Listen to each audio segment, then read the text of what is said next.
But yeah, how I used to do relationships is so different than how I do them now. I used to hyper attach very quickly, and then I got into the wrong relationships. I say that I dated dangerous, the dick and the devil. But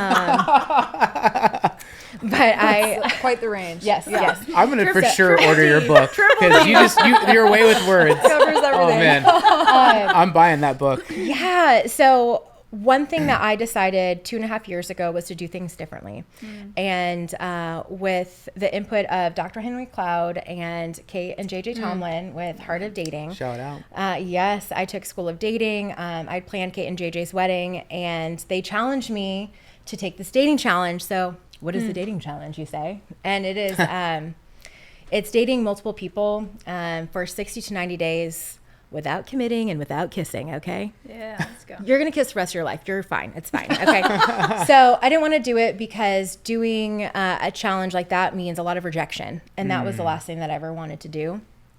But I said yes because God had put it on my heart. And you guys, the amount of mini breakups that I've been through, insane. But you know what? It is so different when we do it God's way.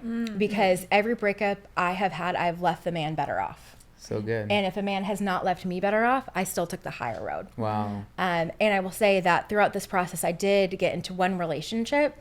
But because I did it well, because I did it healthy, because I was a whole person going into it, I was able to recover very quickly. So I'm actually working on 2 books, everyone. Wow. The main book that I'm working on is called The Christian Bachelorette. And just the lessons that I have learned in this journey.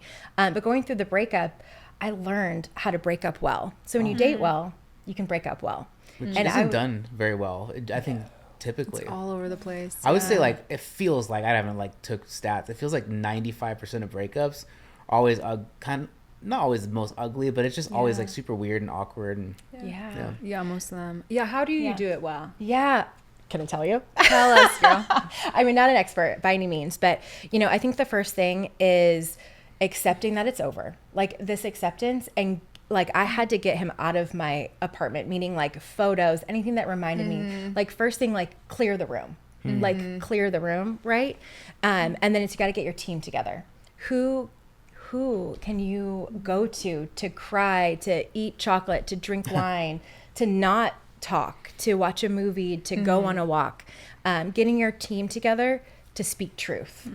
And then I'm a firm believer in playlists. You got to get like playlists. You got to get a breakup play. Yes. I have a playlist titled Relationships UGG in all caps. And it's just like some of it's sad where you can cry. Some of it's like, like more aggressive, but it's so helpful music to like kind of take you through those emotions. Sometimes you need help to get through that. And I think having multiple playlists, like one, I had like an angry one because I needed an angry one. But then there was one that was like sad. I needed to cry. And then there was a hope one, right? Like so worship, good. Maverick City, Elevation, like, I mean, all the people, right? Any song to counteract any lies through the breakup.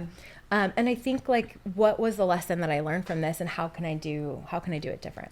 Yeah. Wow. I loved what you said there when you first started answering that question, as you said, now I'm having mini breakups. And I think what is so, both knowing from my own experience and also witnessing you since we've met, is that I do also think that dating as Christians and making some of those boundaries that the world doesn't give, like our physical intimacy, whether that's a kiss, a hug, whatever, when we draw those lines farther back, we actually make those breakups easier because we're not attached. Correct. And that is why there's so much, I've learned after writing and going through the process of researching and reading for the book that I published a year ago, is that there is so much like scientific evidence around the attachment that happens even in kissing, even hugging, all this kind of stuff. When you keep doing those physically intimate things, it just keeps making that Velcro stronger and stronger. So then when you release, when you